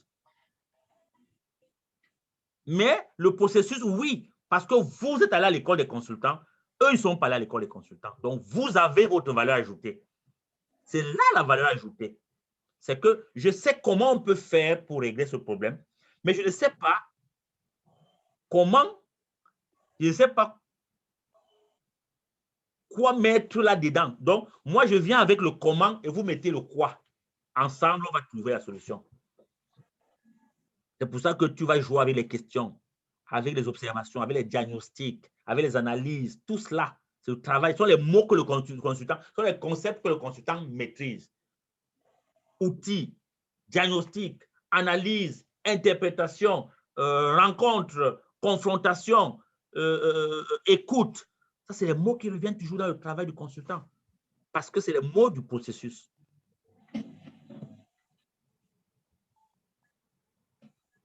Oui, vas-y. OK. Le contenu de la formulation d'un problème doit être assez général pour que chacune des parties prenantes s'y reconnaisse et suffisamment spécifique pour ouvrir des avenues de solutions précises. Oui. Donc, c'est l'ingénierie du consultant ici. C'est là ton expertise ici. Il faut être capable, lorsque tu formules un problème, qu'il soit général, que chacun trouve que oui, on m'a considéré. On a considéré ce que j'ai dit. On n'a pas ignoré ça. C'est pour ça que tu ne peux pas juste prendre la formulation de quelqu'un parce qu'il a très bien parlé. On dit, bon, tout ce que vous dites, vous avez dit là, c'est ce que Jacques dit qu'on va prendre parce que c'est dit en bon français. Si c'est ce que tu veux, il faut faire valider par les autres. Il faut que les autres valident ça. Parce que on n'est pas là pour, parce que accompagner le changement, ce n'est pas nécessairement faire la bonne chose ou les meilleures choses. C'est de faire les choses que les gens vont accepter et que les gens vont, à travers lesquelles les gens vont se reconnaître pour avancer. Tu n'es pas là pour écrire un livre qui est tellement beau, le rapport n'est pas un beau livre bien structuré. C'est pas ce qu'on recherche d'un consultant. Non, non, non, non, non, c'est pas ça qu'on recherche. Le consultant, c'est que à partir de ton travail que tu vas faire, les gens peuvent appliquer les résolutions ou les recommandations. Alors, ça peut être très bien rédigé, mais ce n'est pas applicable. Ça peut ne pas être applicable parce que les gens ne se reconnaissent pas là-dedans, ne se retrouvent pas dedans. Ils disent, mais nous, on avait dit ça, lui est parti dire, je ne sais pas où il a pris ça. Ça ne nous concerne même pas de toute façon. Donc, il faut que les gens puissent se reconnaître. Mais il faut aussi que ça soit assez spécifique. C'est pour ça que c'est toute une ingénierie, jouer entre le général et le spécifique. Ça appelle à beaucoup de pratiques. J'imagine que ça s'affine aussi avec les exercices. Je pense que c'est une compétence qu'on peut avoir développée ailleurs et qu'on applique, Absolument. applique dans le travail de consultant. Mais j'imagine que ça demande beaucoup de pratique parce que c'est assez complexe quand même en fonction des situations, de bien sentir ce qui permet la formulation qu'on ne va pas interpréter comme étant un parti pris. Exact. Une des parties prenantes, ainsi de suite. Exactement. C'est exactement cela. Exactement ça. Donc, voici un exemple de formulation de problème. Alors, le problème ici, c'est un écart actuel. On a dit à un moment donné actuel. Ce n'est pas l'écart l'année passée ou l'écart dans le futur. C'est l'écart actuel qui est inacceptable aux yeux des gestionnaires. Les gestionnaires d'un hôpital trouvent qu'il y a un écart insupportable, inacceptable entre la formation effective des soignants de l'hôpital, dont la formation que les aides-soignants ont reçue dans l'hôpital, et la formation souhaitée des aides-soignants. Là, c'est un peu organisationnel. Ce n'est plus juste que oh, les gens sont fâchés. Non, non, non, personne n'est fâché là. On dit c'est un écart. C'est un écart actuel, inacceptable aux yeux des gestionnaires. Donc, première chose, écart. Deuxième, actuel, donc temporalité. À un moment donné, actuel. Troisième partie, les parties prenantes, les tenteurs d'enjeu, donc les gestionnaires. Et l'autre partie, est-ce qu'on est prêt à mettre les ressources là-dedans? Oui, parce que c'est les gestionnaires, donc les décideurs. On n'a pas dit que c'est un écart inacceptable aux yeux de celui qui passe dans la rue, qui voit, qu'il dit, oh, ils ne sont pas bien formés. Où est ton problème? C'est pour ça qu'on pose la question, où est ton problème là-dedans? C'est ton problème? Comme pour te dire que qu'est-ce que tu peux faire? Alors que les gestionnaires, c'est lui qui embauche, c'est lui qui forme, c'est lui qui décide de l'envoi en formation. Il peut dire que c'est un problème.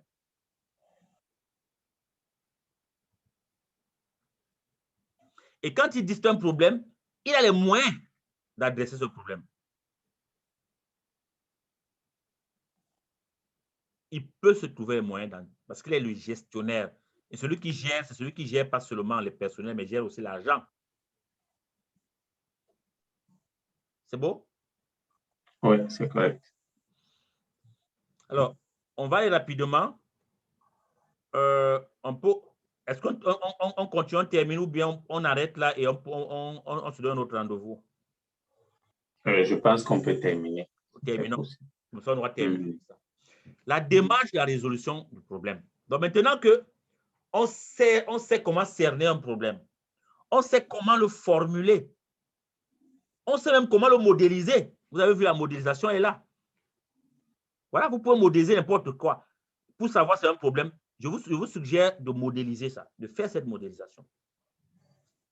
L'écart actuel inacceptable, aux yeux de qui? Si c'est aux yeux de Jacques, est-ce que Jacques est un détenteur d'enjeu dans cet enjeu-là? Sinon, ce n'est pas un problème. Donc, le problème organisationnel, c'est le manager, c'est les détenteurs d'enjeux qui vont te dire qu'il y a un problème et c'est eux qui vont t'appeler pour que tu viennes régler le problème. Parce qu'ils ont les moyens pour régler ce problème. Ils sont prêts à mobiliser les ressources pour régler ce problème. Et une des ressources qu'ils sont prêts à mobiliser, c'est le consultant. Alors que si moi, je relève qu'il y a un problème chez le voisin, j'ai quelles ressources, j'ai quels moyens mobiliser. Donc, ça, c'est extrêmement important. Donc, pour nous, le consultant, voilà les modèles. Donc, quand on vous dit qu'il y a un problème, vous pouvez justement... Parce que c'est là où vous pouvez identifier qu'il n'y a même pas de problème. On vous appelle peut-être qu'il n'y a même pas de problème. Ou peut-être ce n'est pas ce qu'on vous a dit qui était un problème. En creusant, vous allez trouver autre chose et vous allez leur proposer pour qu'ils valident. Souvent, ils vous disent « Ah oui, oui, oui, c'est vrai. Ah, c'est ça. » Il y a des gens qui confondent les symptômes et la maladie même. Hein. Tout le monde peut confondre les symptômes et la maladie. J'ai la fièvre, mais la fièvre, c'est quoi? Ça peut être que ce n'est qu'un symptôme du corona. Ou bien symptôme d'autre chose. Et le consultant ne se limite pas seulement aux symptômes. Il va voir la cause. Qu'est-ce qui cause cette affaire-là?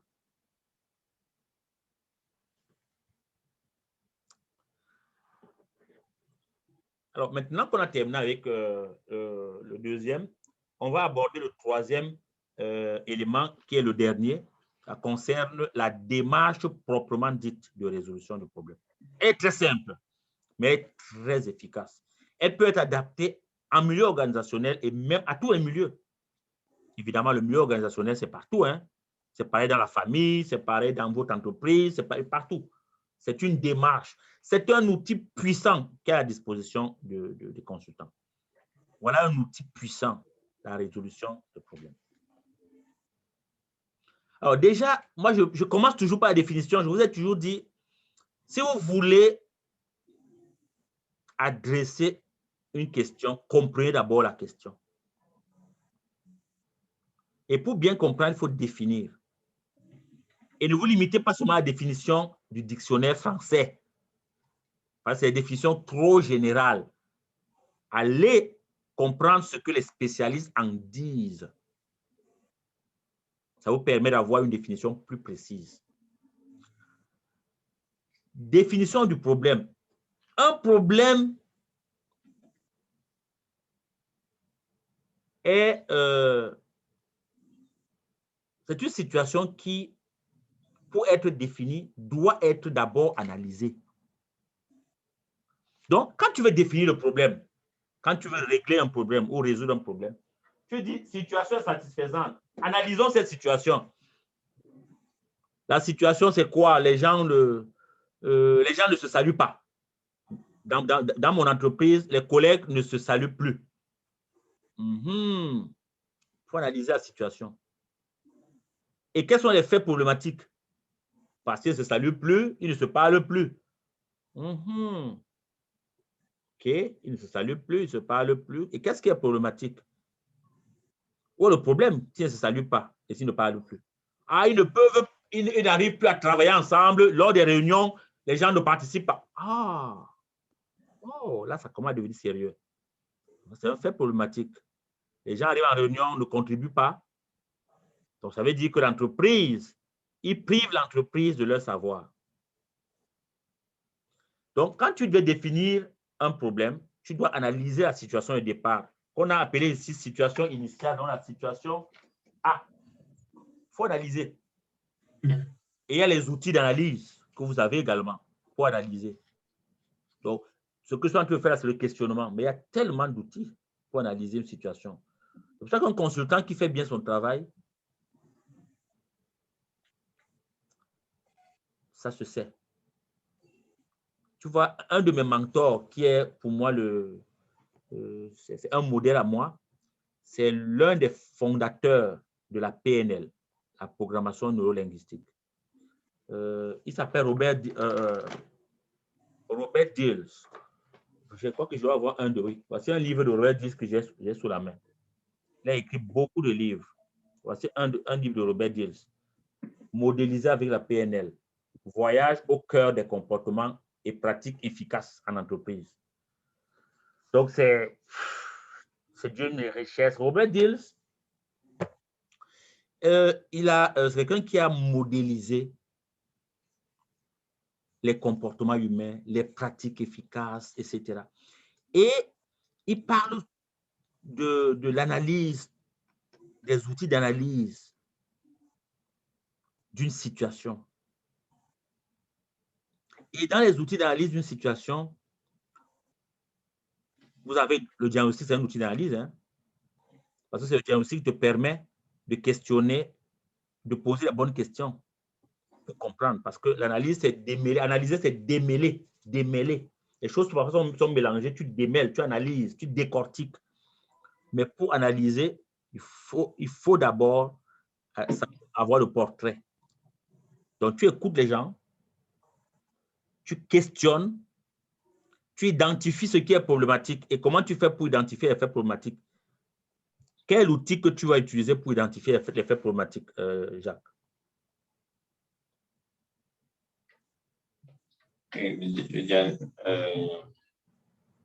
Identifier les faits problématiques. Globalement, on est dans un diagnostic. Oui, mais oui, c'est un outil de diagnostic. Quel autre outil, toi, comme consultant, tu utilises? Les entretiens. Les questionnements. Oui. Voilà. Le questionnement, c'est un outil puissant. La question, les questions. Les questions. Nous sommes les spécialistes des questions. Nous ne sommes pas les spécialistes des réponses. Nous ne donnons pas les réponses. Nous sommes là pour poser les questions. Et tu poses les questions, tu laisses les gens cheminer. Parce que c'est eux qui sont les spécialistes de leur de contenu. Donc, il faut questionner pour que le contenu qu'ils ont puisse émerger. Le savoir émerge à partir des questions. Questionner, c'est comme appuyer l'interrupteur dans une maison. Quand tu appuies l'interrupteur, tu vois, ça prend un petit temps après, la lumière vient. Mais il faut appuyer l'interrupteur. Si tu n'appuies pas l'interrupteur, tu n'auras pas la bonne lumière. OK? Après, il faut définir les objectifs. Alors, et quand tu analyses, on a dit, il faut définir le problème. Après avoir défini le problème, maintenant, tu analyses les causes du problème. Définir les problèmes, c'est ce que je t'ai dit là. Définir les problèmes, c'est ce qu'on vient de dire. Ça, c'est un gros morceau. Hein? Ça peut te prendre près d'une journée rien que pour définir le problème. Matin et soir dans une entreprise, rien que pour définir le problème. Et là, tu peux avoir des ateliers, pas les ateliers, des entretiens individuels. Tu peux faire des rencontres de groupe avec des questions. Une fois que tu as des bonnes questions, tu auras des bonnes réponses. Une fois que tu as des bonnes questions, alors si moi j'ai un conseil à vous donner, c'est exercez-vous à poser les bonnes questions. Ça va être plus utile que d'aller chercher les réponses qui sont dans les livres. Les consultants experts de contenu viennent débiter les réponses que tout le monde peut aller trouver. Mais les questions, c'est la vraie expertise du consultant. Questions. Okay? Donc, la deuxième, la démarche, le deuxième élément de la démarche, c'est l'analyse des causes du problème. Il y a un problème, on l'a défini, mais qu'est-ce qui a causé ce problème? Donc, tu identifies toutes les causes possibles. Quand tu identifies, tu laisses les gens parler, hein? Mais toi, tu facilites. Tu dis, selon vous, quelles peuvent être les causes de ce que vous êtes en train de me dire là? C'est quoi les causes? Alors, si sont 10 personnes et que tu es un bon facilitateur, tu peux avoir 20 réponses au moins. Ça te fait déjà 20 causes possibles. Et après avoir eu les 20 causes possibles, tu les as déjà la cause possible. Tu écris, tu vas coller au mur. Cause possible du problème. Maintenant, troisième point, analyse les causes. Quels sont les liens entre ces causes et la situation insatisfaisante? Donc, c'est ce qu'on appelle les liens de causalité, cause-effet. Quel est le lien entre la cause que tu me dis là? Parce que quelqu'un peut te dire que c'est une cause, mais on cherche le lien. Toi, tu ne peux pas dire le lien, c'est eux qui vont te dire le lien. On te dit, non, si ceci est à cause de ça, a provoqué ça, c'est parce que tel. Donc, tu vois les liens de cause à effet. Et tu dessines, hein, tu vois toi-même, tu modélises. Tu vois les liens, voici les causes, voici les effets. Est-ce qu'il y a un lien entre cette cause et tel effet? Oui. Après, tu vas identifier l'origine du problème. Donc, une fois que tu as les causes et les effets, tu as analysé les causes, tu peux savoir quelle est l'origine. C'est ça, non? C'est les causes, l'origine. Qu'est-ce qui a causé la cause? C'est ça l'origine. L'origine, c'est ce qui a causé la cause. C'est la cause du problème, c'est que les gens sont mal payés. Mais qu'est-ce qui a causé le fait que les gens sont mal payés? Et là, tu ne vas pas seulement conclure que oh, le boss ne les paye pas bien parce qu'il est chiche. Non, non, le consultant ne parle pas comme ça qu'il est chiche, ne paye pas bien les employés. Non, non. Il doit certainement avoir ses contraintes. Donc, il faut écouter aussi le manager. Il faut écouter tout le monde. À la fin, imagine-toi que le manager dise aux gens la réalité budgétaire ou financière de l'entreprise, de l'organisation. Et que les gens comprennent ça. On met tout en perspective. Ils vont se dire, oh, on est mal payé, peut-être. Mais c'est peut-être parce que nous ne vendons pas assez que nous sommes mal payés. Tu comprends? Au lieu de régler le problème que les gens ne travaillent pas assez ou bien sont démotivés, on règle plutôt le problème à régler, sera lequel? Comment faire pour que l'entreprise soit plus rentable? Par contre, c'est que si on agit sur la rentabilité de l'entreprise, les gens vont être mieux payés. Parce qu'ils seront mieux payés, ils vont arriver à l'école, au travail à temps. Parce qu'à présent, ils vous disent qu'ils marchent à pied parce qu'ils ne peuvent pas prendre le taxi, ça coûte cher. Donc, ils vont être capables de prendre le taxi ou même s'acheter une voiture. Ils s'achètent une voiture, ils seront motivés à rester au travail, à travailler plus longtemps. Tu vois donc que cette analyse te permet d'aller chercher beaucoup plus loin que juste ce qui est apparent. Juste ce qui est apparent. Maintenant, c'est même ce que je viens de dire tout à l'heure. Après, on va trouver une solution.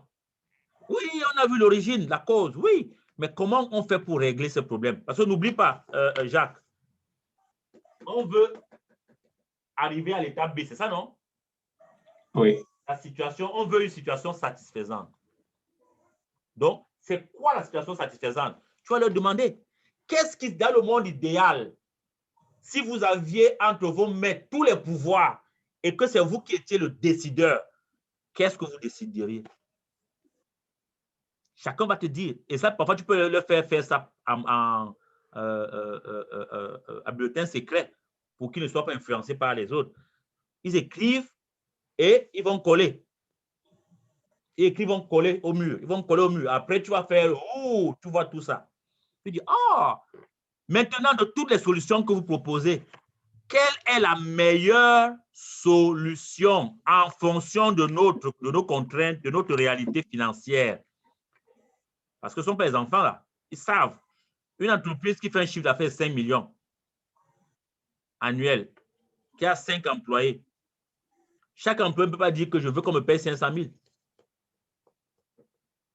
Parce qu'il faut payer le loyer, il faut payer les fournisseurs, il faut payer le salaire, il faut payer les impôts, il faut investir sur l'avenir, il faut. Mais les gens peut-être ne savaient pas que l'entreprise avait juste 5 millions de chiffre d'affaires. Donc, les 150 000 ou les 100 000 qu'on leur donne, pour eux, ils estimaient que c'était trop peu. Et c'est comme ça qu'à la fin, peut-être on peut faire une augmentation de 10 000 qui seront satisfaits. Alors que tous pensaient que soit on leur donne 200 000 ou rien. Mais à la fin, ils ont compris. Et c'est peut-être même eux qui ont proposé, qui vont même te proposer ça. Quand tu vas seulement aller dire au boss que voilà ce qu'eux, ils proposent. Qu'est-ce que tu en penses? Donc, c'est eux qui vont trouver la meilleure solution. Maintenant, la dernière étape, c'est qu'il faut résoudre le problème, puisque toi, tu es là pour accompagner l'organisation à la résolution de son problème. Donc, il faut penser, pour résoudre le problème, première chose, c'est mettre en œuvre la solution qui est retenue. Ne mets pas en œuvre ta solution que toi, tu es venu avec dans ta mallette là. Ce n'est pas toi qui décides pour l'organisation. Ils ont retenu une solution, il faut la mettre en œuvre. Et puis, il ne faut pas s'arrêter seulement à dire qu'on va mettre en œuvre. Il faut définir les tâches. Qui fait quoi, quand et comment. Là, ça devient intéressant. Là, ça responsabilise les uns les autres. Parce que n'oublie pas que c'est leur entreprise. C'est eux, les détenteurs d'enjeux. C'est eux qui ont intérêt à ce que la solution fonctionne. Donc, c'est eux qui doivent la mettre en œuvre. C'est bon jusque-là? Oui, ça marche. Et puis, il faut toujours penser, comme dans tout projet, il faut penser au suivi. Maintenant qu'on a défini la solution, on a dit qu'on a défini la meilleure solution qu'on va mettre en œuvre. Et on a défini le calendrier de mise en œuvre, la solution avec les différents acteurs et leurs responsabilités. On va maintenant évaluer l'impact de la solution sur le fonctionnement de l'organisation.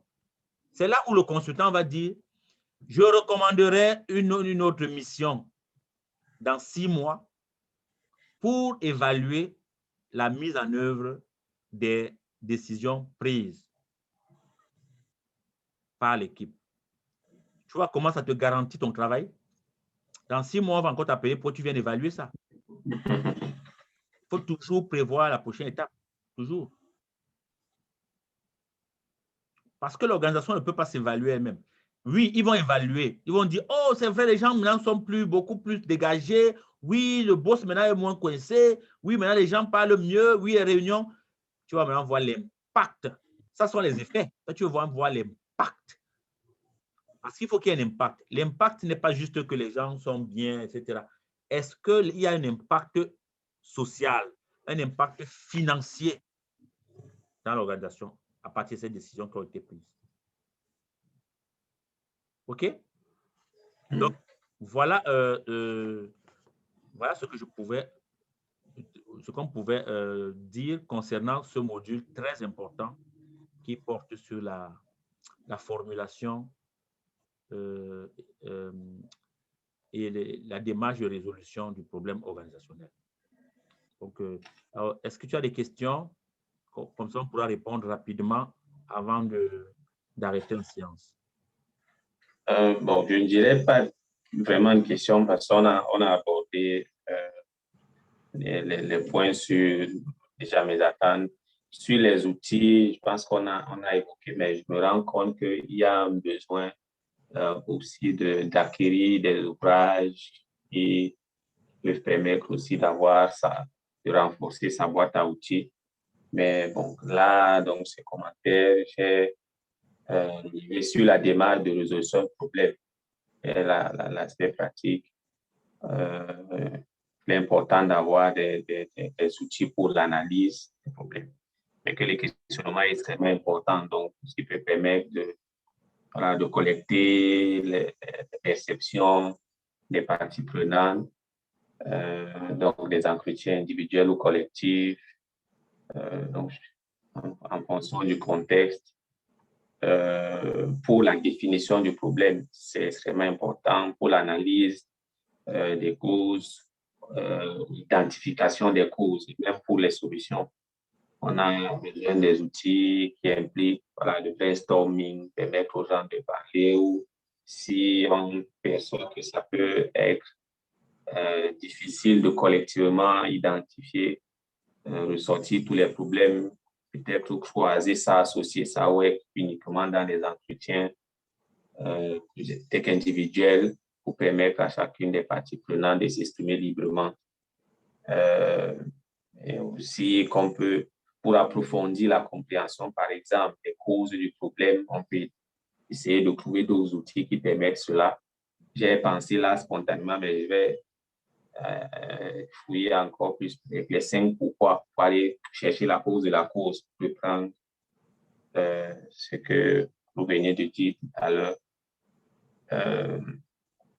Et donc aussi, trouver, utiliser des matrices qui peuvent servir à prioriser les choix, que ce soit pour les causes ou les solutions. Donc, associer ça au questionnement, aux démarches de questionnement qu'on peut mobiliser. Donc, pour la résolution de problèmes, je dis que un plan d'implantation ou de mise en œuvre de la solution. Quelque chose comme ça qui prévoit aussi une matrice de responsabilité, identifier qui va faire quoi, qui rend compte à qui, à quel moment. Et peut-être lier ça aussi avec le 5e qui est le suivi. Et donc avoir un plan, intégrer un plan de suivi et d'évaluation des résultats. J'imagine que ça, c'est les résultats, comme ils sont immédiats, c'est les parties prenantes elles-mêmes qui s'en chargent. Et donc, ça fait partie du processus d'implication dans la résolution du problème, puisque c'est eux les porteurs de la solution en tant que les responsables du problème. Et donc, effectivement, évaluer l'impact de la solution par la suite. Voilà, bon, des idées qui peuvent, je pense, m'aider à approfondir par la suite. Donc, je soumets ça comme ça. S'il y a un commentaire que ça peut vous inspirer, voilà. C'est très bien. C'est beau. C'est très bien. C'est très bien. Et puis, la boîte à outils du consultant, elle va se remplir au fur et à mesure que la formation avance. Hein. Je pense que jusque-là, vous avez beaucoup d'outils déjà avec le cours sur le métier de consultant. On a eu des outils la dernière fois lorsqu'on a fait le cours sur le management interculturel. Aujourd'hui, il y a des outils aussi qui sont ajoutés. Je pense que c'est très important. L'outil n'est qu'un outil. C'est ce que vous devez en faire, que vous voulez en faire, ça qui est important. Donc, c'est important d'avoir des outils, mais surtout de savoir à quel moment les utiliser, comment les utiliser. C'est ça l'ingénierie du consultant, l'expertise du consultant. Donc, c'est ça. Donc, voilà. Ouais, super, super. Je vais juste un instant. Hein.